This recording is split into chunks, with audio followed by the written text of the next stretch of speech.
Let me invite you to sit back, drop your jaw, tongue, and shoulders, take a deep breath, and if you wish, close your eyes for a moment and feel the beat within. In a few seconds, you just jumped from your head to your heart and felt the beat within, opening up to receive even more value and fulfillment out of your business and life. And today's episode. I'm your host, Nico von Novena, confidant to successful CEOs, founders, and entrepreneurs striving to achieve everlasting fulfillment. Welcome to the Everlasting Podcast with our next guest, Georgia Homsany.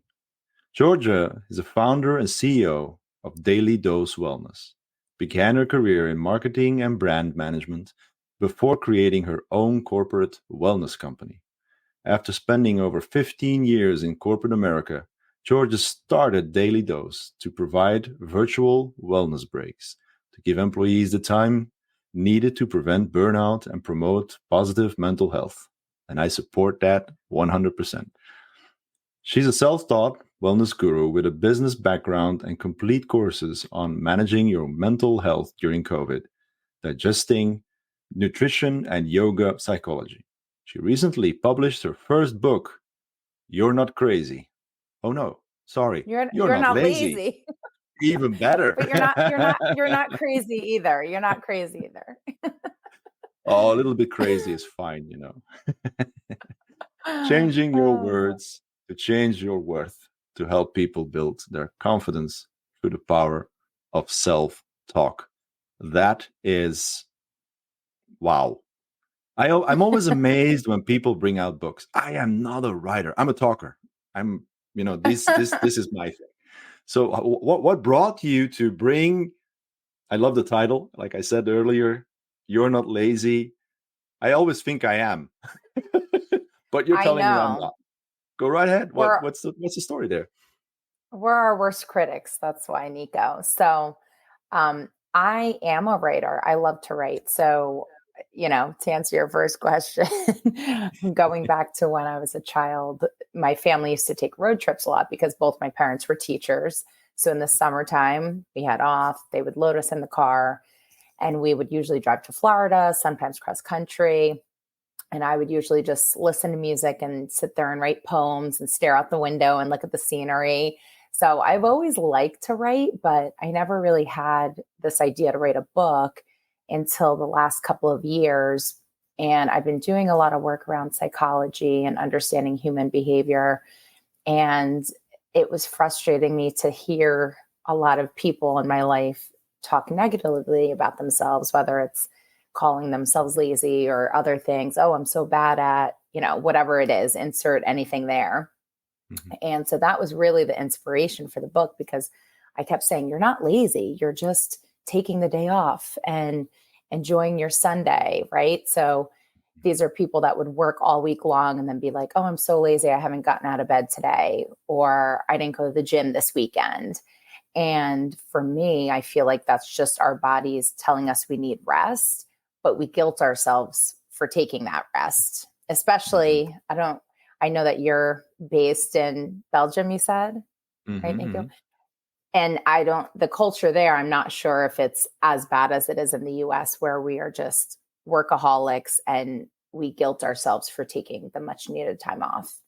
Mm-hmm. Yeah, is it like that by you, or is that an American thing? Very recognizable. Absolutely. Mm-hmm. I am the definition of a workaholic, but not to me. Yeah, you're juggling full time and then doing all the podcasting at night. That yes. Seems intense. Yeah, I got the Monday, Tuesday, Thursdays are booked almost every evening with one interview, and then on Wednesdays I usually have a one-on-one half an hour talk with some people in the evening as well. And during the day, I'm a competence and training manager in a nuclear power plant really close by. So wow. It's a challenging story even during the day. It's a very high profile, very demanding environment, but I enjoy it. And especially these conversations, they're very fulfilling and filling, they're educational and all those beautiful things. But I understand what you're saying about feeling guilt for being lazy between brackets, because we're actually not lazy. We're taking a moment of respite, or it's just a break. Right. Right. And the other thing too, I ask people to think about is, what is it that you're guilting yourself into doing that's making you feel lazy? Because it may just be something you don't want to do, but you feel like it's something you're supposed to do. And so I talk about in the book, we need to stop shoulding ourselves and basically telling ourselves, I should really do this, I should really do that, and look deeper into that to see if it's something you actually want to do. Because if you hate going to the gym, then don't go to the gym. Find another way to stay healthy or stay active. I was talking to someone the other day and they're like, I hate cardio, but then they played hockey. And I was like, hockey is cardio. That is a way so that is your way of staying physically healthy. You don't have to do that and go to the gym. Just find something that you actually enjoy doing. Yeah, I can. It's kind of funny because last year, I think it was last year, I hired a yoga teacher, not a yoga, Tai Mm-hmm. Chi teacher. Yep. And actually, we did it in this room. So he was standing right next to the door, and I was standing on this side, and doing the flow stuff. And then I always loved the movements and so on. And he always started off with this exercises to get the body loose. Mm-hmm. Because since COVID, I started my business like 2019, and then 2020 February I really launched, and then March COVID came in, and that's the moment. From then on, I was hooked to the desk, hooked to the computer, so my body was not exercising at all. Luckily, I didn't gain like 100 pounds or something like that, but in any case, I started doing those exercises, and the Tai Chi in itself was not my thing. It's a little bit too complicated, too many balance points and so on, so I didn't feel like it. But what I do still do, and I'm quite a little bit proud of myself that I still do it. I get up in the morning, and the only thing that I do is those warming up exercises. So I'm like, Mm-hmm. at least I do something of exercises, and I go for walks and so on. So Right. it's not that I don't do anything. Yeah. Right. And it sounds like that is ticking off something around your mental health too, just kind of starting your day with those exercises. And clearly that was something that you connected with, even though you didn't love Tai Mm-hmm. Chi, doing long sessions. You were able to just take away a couple little things that then you're able to implement each day. And that's when I feel like we really start to make change, is when you just take one simple thing like that and start doing it. It doesn't have to be an hour of Tai Chi, but you're just doing a couple of things to start your day. And I'm sure you've noticed an impact probably on your mindset going into the day, just Yeah. starting that way. Yeah, absolutely. It's kind of it's not a boost, or it's nothing major or bombastic or whatever. It's something that you kind of, it becomes a habit. And when I've skipped it, sometimes I skip it in the morning, and I'm like, uneasy, so I kind of sneak in a couple of exercises before I go to the job, to work, or anything like that. But indeed, and it's not the first day, it's not the second day, it's like a month later you start realizing, wow, those back aches are kind of residing, and my elbows are not hurting anymore. So it's kind of these little things that indeed compile Mm-hmm. to a good solution in the end. Right. Yeah. Yeah. So what's the story about the yoga psychology? Because that's something that I know yoga. There's a lot of stuff going on about yoga, the movements and so on, but you're talking about yoga psychology. Sounds like a completely different story there. Yeah, so that was a course I took. I didn't name it, but it was a yoga teacher. And the course itself was more about understanding our behaviors. And it went into things like perfectionism, imposter syndrome, shadow work, if anyone's familiar with that, and kind of going back to things that happened in childhood and reworking some of that. Things that happened to us in the past, and how we are basically still enacting a lot of those behaviors in our as business owners, and kind of Mhm. how we work through some of that. So yeah, it is interesting. I get asked that a lot. What is yoga psychology? And it was a course I took. So, like I said, I didn't come up with the It's name. just the name of the course then, yeah. Right. But the teacher did work in, like I said, she was an instructor. So she would do yoga classes as well. So it was kind of almost it felt like a therapy session where people would be on and kind of she would go through the lesson and then kind of give us exercises to do. But then I Mhm. think when you pair it with the yoga, which is that physical movement, and it's just helping you release and work through maybe some of those feelings and that, you know, Mhm. Mhm. I don't Mhm. want to say baggage, but history. We'll call it history. It's a nice word for it, yeah. Yeah, I because recently had, oh, go ahead. I was just going to say, because I think a lot of times, especially people when we go to therapy and it's like, oh, these are my issues or my baggage. And if you think about it, we wouldn't be the people we are today if we didn't have that. So it's just part of our story. And I think, that's what I really believe in, is trying to help people reframe things, because I think we have a way of just going to the negative or putting ourselves down. And there's usually a more positive way to say it. So that's what I really try Mhm. and challenge people. So, but I catch myself, right? So my mind Yeah. went to baggage and I changed that to part of our story or our history. Absolutely, absolutely. I always enjoy the question on. I was a guest on a couple of podcasts, and I think one or two of them asked me. So, if you could go back when you were 18 years old, what would you tell yourself? And I'm one of those guys that just said nothing. I wouldn't tell myself anything, because I would not be the person if I hadn't gone through all the struggles and the challenges that I've had in my past to sit right here at this point, enjoying this conversation. And it's so important to understand that the baggage is good baggage. It is something that has created who you are, and even the things that are in there that you would rather take out and put aside or ignore are even Mhm. things that you can be grateful for. At some point I Right. even was grateful for my depression. So it's like, this gave me the opportunity to become a resilient, strong person in mind Exactly. and go through. Yeah.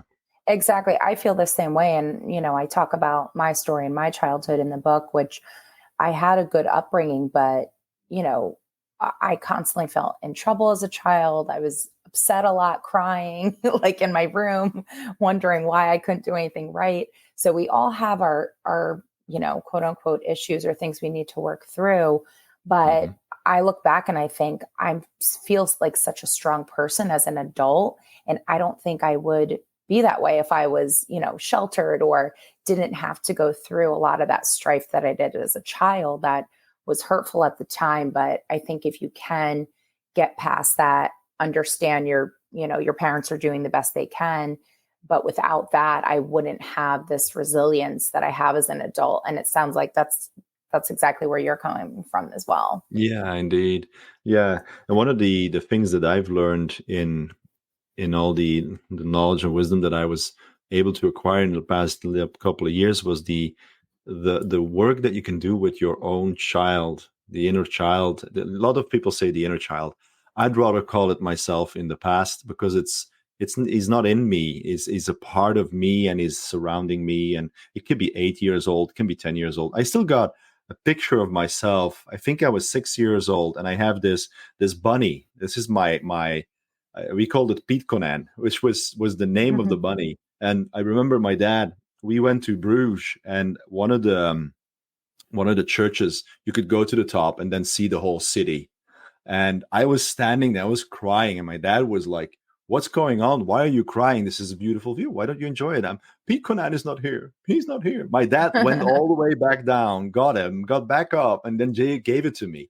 And that was like such a big gift as a small child, being recognized as this is a bear. And normally for men or for little boys, acting like that is, well, usually the dad might say, well, grow up or be a man or something like Right. that. And he didn't do that. I had a wonderful, very loving father. He was strict. Absolutely. Hmm. He had lines and you did not cross them. That was very clear. My mom was the same. She was very caring, very strict. And I had a beautiful upbringing in essence. I had my challenges because of teenage years. You're looking for yourself in the world and all that. So I learned to work with all those different personalities in all those from as young as I could think or remember, let's say, to the age where I came to the point that I removed all the masks, and I think that was like 26 years old at the time, which Mhm. is wow, that's 20 years ago. Whoa, I'm getting older. Yay. But yeah, I understand what you mean. And sometimes the whole self-talk story, it's so strong within. How do Yep. you explain to people how to, transform that? Well, I start by explaining how we got here because for me, it really helps to understand why our behavior is the way we are. And once you have the awareness around that, that's kind of the first step before you can make change. Because a lot of times I think we don't even hear ourselves saying these negative things because it's just innate, or maybe it's something subconsciously we're thinking, but we're not conscious that these thoughts are running through our head all day long. Hmm. When I was doing research for the book, I mean, this stat just blew my mind, but the average person has between 60,000 and 80,000 thoughts per day. And if you think about that, how many thoughts that are, and 80% of those thoughts, Nico, are negative. Wow. Now, if I asked you, do you think you have, 50,000 thoughts a day running through your head that are negative? You're probably thinking, no, that can't be possible. No, yeah. So, I mean, but clearly this is going on. And even if it's half of that, that's still a lot of negativity, right? That's pumping through It's- us. So I don't even think most of us realize this is going on behind the scenes, but it's affecting our confidence and how we show up in the world. So I think the first step is understanding that and having the awareness and then wanting to change. So if you still want to call yourself lazy, okay, I can't really help you. But if you are recognizing, yeah, I am feeling kind of off and I feel like my self-esteem is kind of in the dumps, or, it's been declining. Let's take a deeper look at that and Mhm. identify what are the things you're saying most regularly on a daily basis that are negative. And then we kind of work through how to get to that positive point, but there may need to be stepping stones in between. So, for example, I go through this whole process in the book, but the first step is identify your ROR, I call it, which is your record on repeat. So maybe it's not I'm so lazy, but maybe it's, oh, I wish I was a better mom, or I wish I was a better parent, or whatever it is. It's first figuring out what are you saying most often, most regularly. And then step two, I call catch and release. So it's really just being aware when you are saying that and just stopping yourself from completing the thought. Okay. And Mhm. then, and that's difficult to do, right? Because it keeps coming up. And so, but once you could start recognizing it and stopping yourself in your tracks and just releasing that thought back out and just not completing it in your mind, Mhm. then we can move into a position of either changing the words to make it more neutral. So instead Mhm. of saying, I'm a bad parent, maybe just saying, I'm a parent. And then Yeah. it doesn't have any positive or negativity attached to it. And then once you start becoming comfortable with that neutral phrase, you can move into something positive, like I'm a caring parent, or um, I'm great at teaching my kids lessons, or coming up with something that feels comfortable that you do believe, but that's positive instead of focusing on the negative. Mhm. Yeah, But awareness is the first key because without that, yeah. there's no starting point. Yeah, exactly. Yeah. But you kind of remind me of a conversation that I had with Samantha Amid about mindfulness and detecting those thoughts. So is this kind of a form of mindfulness that you're talking about? Just the detection of the thought, and then, well, the transformation of a thought is indeed, it does cost you a lot of, it needs a lot of energy, let's say, in Mental the energy, beginning, but I yes. think after a while, I have this inner conversation sometimes with myself where, as an entrepreneur, you have customers, and sometimes you make an image of your customers like, oh, they're not happy, I'm not doing my job right, blah blah blah, and then really going through the whole shebang of doubt and, oh no, I need to leave Mm-hmm. this customer. And I've learned to embrace a specific word called, and it's pronoia, and it's the opposite of paranoia. So where you think the world is against you, pronoia brings you into the world is with me and will help me. And that's what I Mm-hmm. try to, especially when I have these conversations in my head where I have self-doubt about somebody who might think that I'm not doing a good job. It's my image. The person themselves have never told me that I'm doing a bad job. It's just so Right. classic that you do that. And I Yep. switch over to saying no pronoia. It's one trigger word that I usually use for those cases. I have other words for other cases, but it Yeah. works really well as long as you kind of train yourself on it. Yeah. Exactly. And the more that you start to do things, then it does become second nature. So, you hopefully never forget to brush your teeth in the morning because that's just what you do. So, Hmm. if you can find ways, and one of the books that inspires me is Atomic Habits. Oh And yeah. I love the way that James Clear breaks it down and all the ways to incorporate new habits. And I try to adopt a lot of that into what I teach for Daily Dose as my business. We'll do Hmm. 30-day challenges, and I really try and break it down so that we're giving people just one thing to do each week. Hmm. Because I think a lot of times we set these lofty goals and then it's hard to make change because we're really setting ourselves up, for this mountain of movement Yes. instead of Yeah. these micro doses. So I think in your case, just using that one word, I love that Mhm. because now you have basically trained yourself. Okay, when I'm feeling X, I replace it with Y. Yeah. And that's what this is all about. But it does take a lot of work to train, and it takes a lot of mental stamina and repetition. But if we could just start with one thing, Hmm. what's one record on repeat that you say, and then can you replace that with something? And then over time, that negative phrase will just kind of dissipate and fall away, and Hmm. you won't have to try so hard to replace it. Yeah, indeed. One of the things that I've also found to add to the one word to transform is start asking questions, and it kind of breaks down the original energy, the negative energy that's related to what you're thinking. Like you said earlier, you might say I'm lazy, but you're not lazy. You're actually taking time, etc. And then, like, actually what you're saying is a bit the same, where you start asking, well, where does this come from? And I've learned to do that in my head. That was one of the therapists, I think it was the first person who ever taught me to meditate.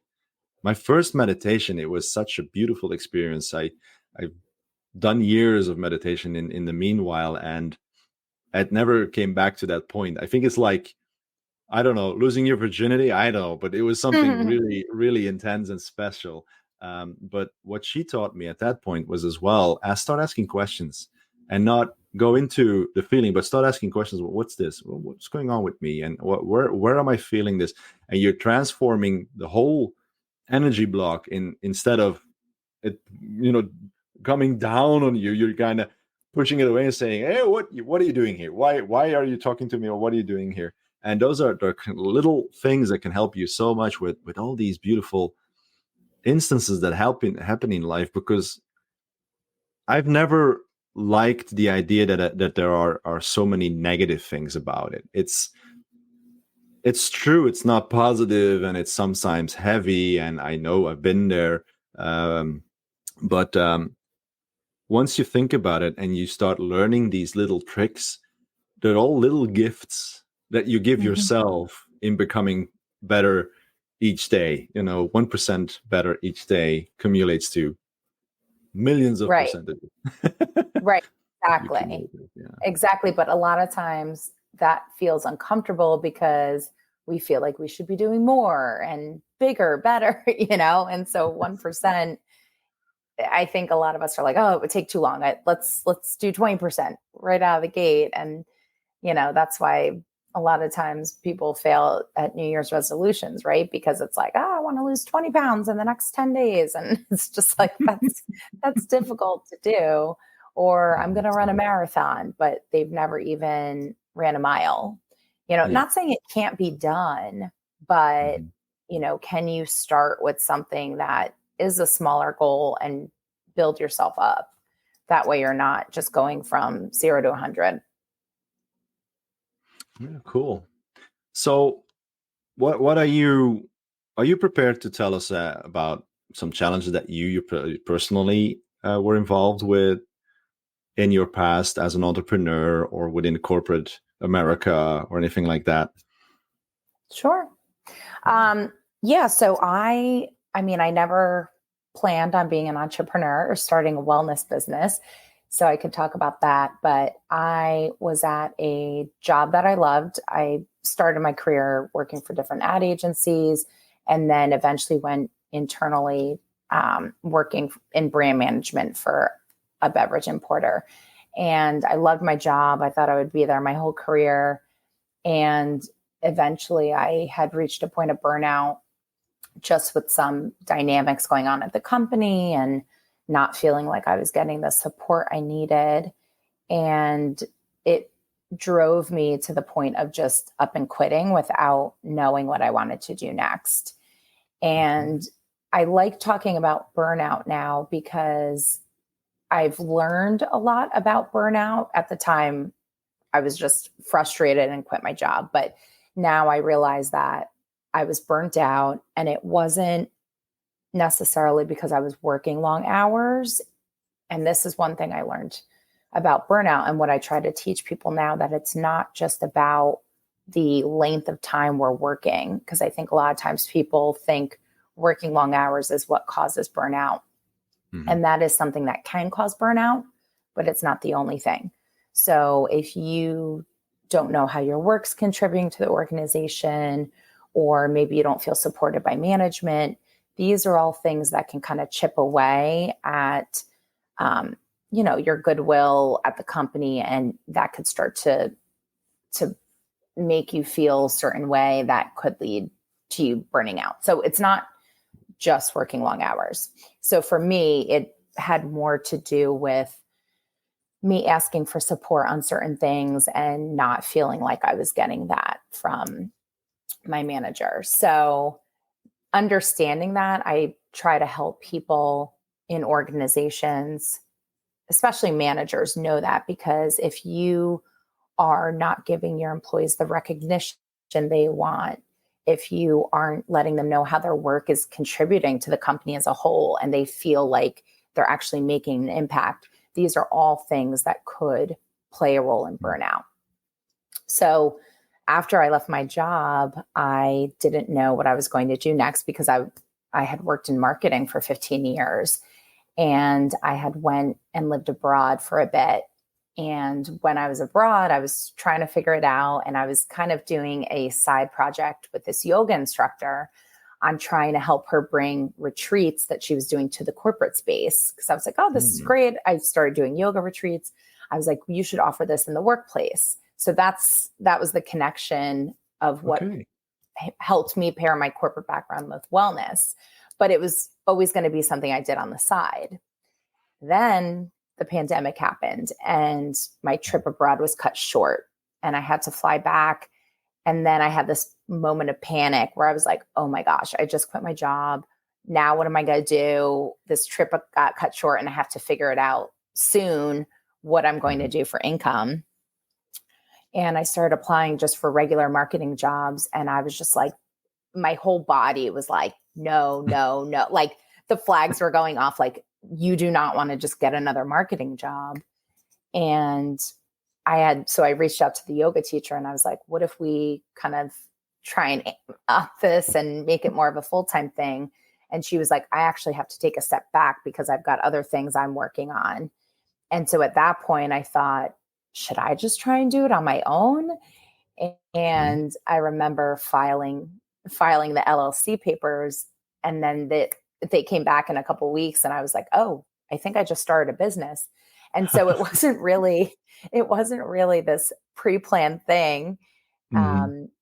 But my thought was, okay, I just spent the bulk of my career in corporate, loved what I did, worked long hours and didn't mind, but I reached a point of burnout.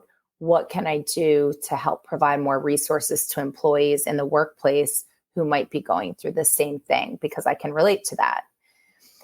And I think the corporate world does get a bad rap, but I love business. I was a business major in college. I took all the hard courses, whereas a lot of my friends would joke around because they were like, accounting, economics, I'm out of here. I'm switching to communications major. And I was like, no, I want to do it. I want to be a business major. And so I'm proud of myself for that. But I do love corporate America. I know a lot of people leave it, but for me, I felt passionate about staying in that space, just kind of moving over to the other side of it. Hmm. Hmm.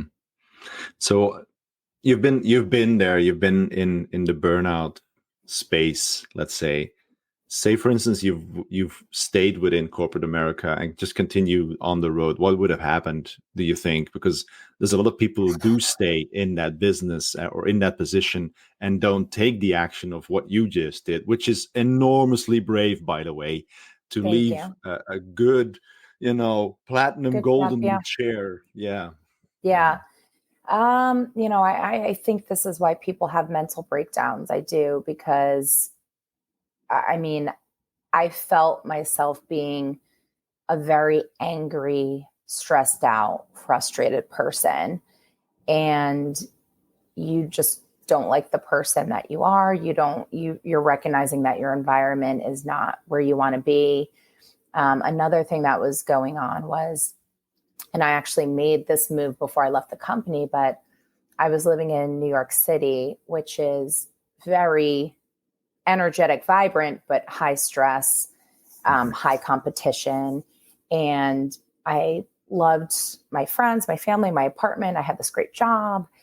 And I just felt like even though I had everything and I was living comfortably, I just didn't feel joy. Hmm. And I commend myself that I was able to recognize that. And I Amazing. thought, I never wanted to end up in the New York area, even though I grew up in New Jersey. I knew I wanted to be somewhere where the weather was better year round, better cost of living.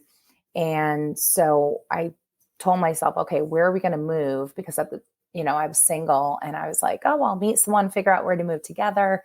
And that wasn't happening. I hadn't met my person yet. So I was like, okay, I'm just going to go alone. And so I made the decision to move to North Carolina, and I didn't know if my job was going to let me stay. And it would have been a lot harder finding a job doing what I was doing in North Carolina versus New York City.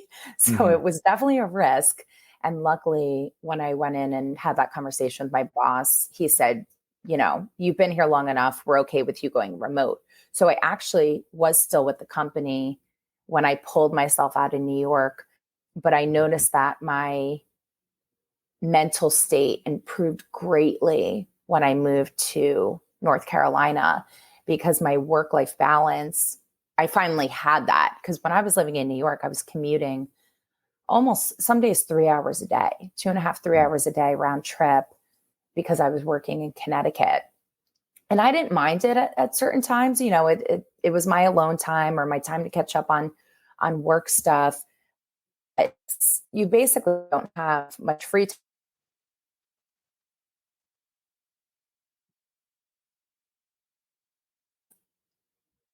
Oh, okay. It cut out for a minute. Yeah.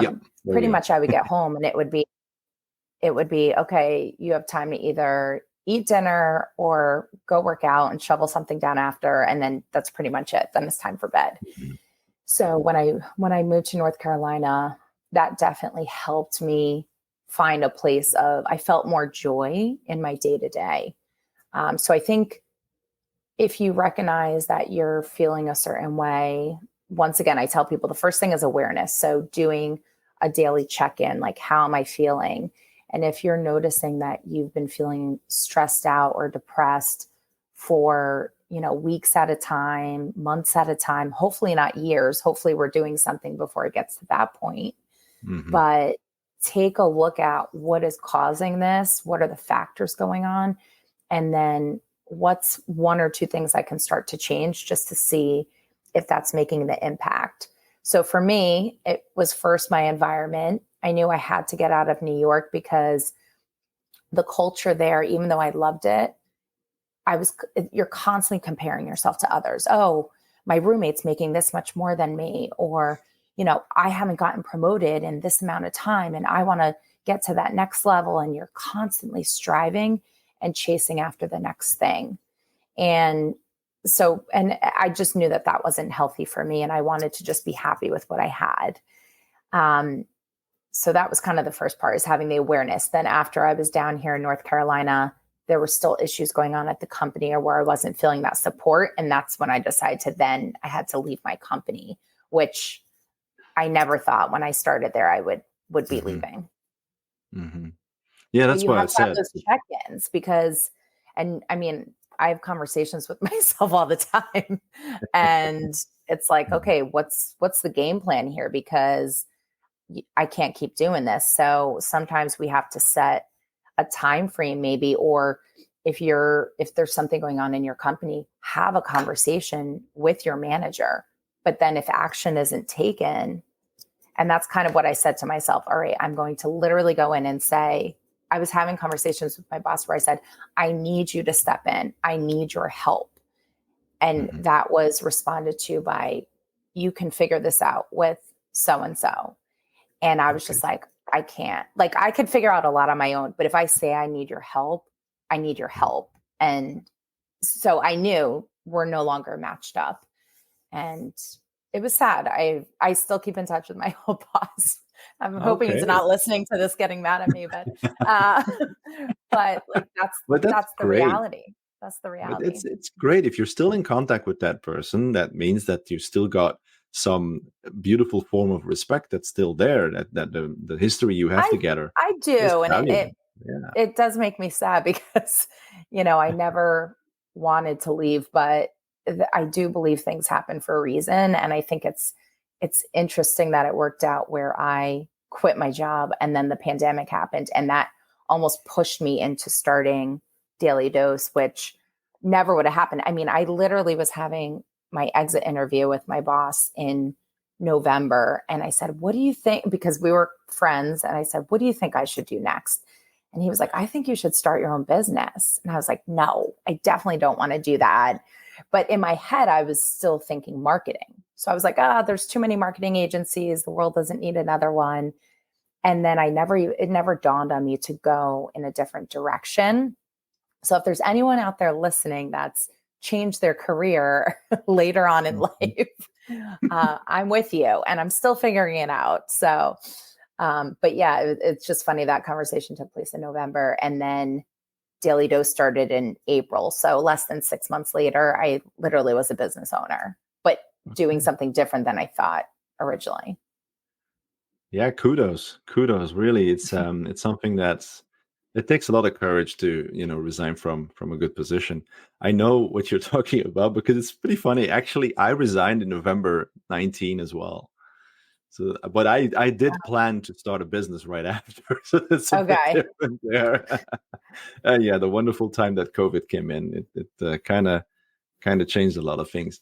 But what you were saying is, well, what I was hearing as well is the difference of a path that a path can take you, where you at first think, yeah, but I'll have to stay in this corner of the universe because this is what I know and this is the story that I've been telling myself for so long, and then eventually, you know, events happen and bring you to a totally different thing, and I might be filling in, but I feel that you are much more fulfilled in what you do these days. Yeah. I mean, listen, when I started my last company, I loved my job. It was a dream job. I felt very fulfilled. So it's not to say that this is the only thing that fulfills me because I have had fulfilling jobs. Feel like Mhm. I've been very lucky when people talk about, oh, work is work. And most people are miserable at their job. That makes me sad because I actually feel very grateful. I've had a career where I've loved every company I've been at, and I really did like the work I was doing. It's just, you have to recognize that maybe a time comes where the culture at a company is no longer conducive to your growth. And it doesn't mean that it was a bad company. It's just time to move on. And, maybe my path will cross with that company again in the future. I don't know. But I was very fulfilled there until I wasn't. And yes, now the work that I'm doing is fulfilling. But, maybe something will change with Daily Dose, and then we'll transition and be targeting something new. So I think you just have to be okay with things being fluid. And I believe a lot in signs in the universe and kind of what's being handed to me, because sometimes I think, oh my gosh, I wish I just stayed in that job another 2 years and got through the hard part of COVID, financially stable. But I know that that wasn't the plan for me, because I don't think it would have happened if it wasn't supposed to happen. Yeah, I agree. I understand what you mean by the flow of the universe. And when you're in there, it kind of flows in that way. Absolutely. Mm-hmm. Yeah. So if I look at what you're doing these days, there's a lot of stuff that you're doing remotely on. If I understand, you're doing everything virtually. So right now we can service businesses in the Raleigh, North Carolina area, but we haven't had requests for in-person yet, other than speaking events. Okay. So yeah, everything's been virtual. Okay. So if somebody is listening right now and they're saying, wow, this sounds great. I really, really would love to have some sessions planned within my company. Where would they go? What would they do to reach out for you? They can find Daily Dose Wellness on LinkedIn. Otherwise, my name, Georgia Homsany. So for those listening, not watching, it's Georgia, just like the state. My last name is Homsany. So I live on LinkedIn, but I'm also on Instagram. And then if anyone's interested in the book, the website is my name, georgiahomsany.com. But yeah, we do all sorts of corporate workshops addressing mental health, burnout. We do financial wellness workshops, nutrition classes. So we try to cover a lot that way. We're a one-stop shop for companies looking to incorporate these breaks in the workday to help prevent their employees from reaching a point of burnout. Okay, that's beautiful. But yeah, I would love to connect with people and just hear any part of your story or anything that we talked about today that resonated with you. Yeah, absolutely. Because I think the things that you're doing are needed. Especially, I see that a lot in the customer environments that I also worked in the past and do these days. A lot of people are still a bit stressed out after the pandemic. Even if we're like 2 years later, people still have that influence somewhere. Of course. So yeah. Absolutely. Well, thank you very much for your time, Georgia. Of course. Thank you. Thank you for having me. It's been a pleasure. It's been a pleasure. Absolutely. So thank you very much. Thank you. And thank you very much to the listeners. Yes. Check out our new ebook on the just launched new website. I just launched my newest version of the website. So wow, I hear a horn in the back. All right, I'll mute myself here. This is train going by. It's fun. You have the train in the back, so it's kind of the background music that's happening. It's like our wrap-up music here. Yeah. You couldn't have planned it better. That was scripted, people. That was scripted. So I've got an in with the train conductor. Yeah, it's fun. So no, thank you very much, Georgia, for your time. And thank you very much, listeners, for joining us today to listen to. Thank you for listening to the Everlasting Podcast. Let me leave you with a few questions to answer in the comments. How do you see the different topics we discussed during this interview?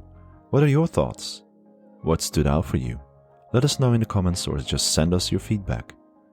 We launch new episodes weekly. Don't miss any by ensuring you are subscribed to the show. click the follow button now. We depend on the organic growth of the podcast to inspire more and more people. So by giving us a 5-star review and sharing this episode with at least one of your friends who might be interested in the subject, you will significantly help more people become inspired. But more than anything, I am grateful to you for taking the time to listen to the show. If you are also a successful CEO, founder, or entrepreneur who has inspiring words to say, feel free to contact us for an interview at contact@nicovonnovena.com. Thank you for listening. We will see you again soon with more inspirational conversations on achieving everlasting fulfillment.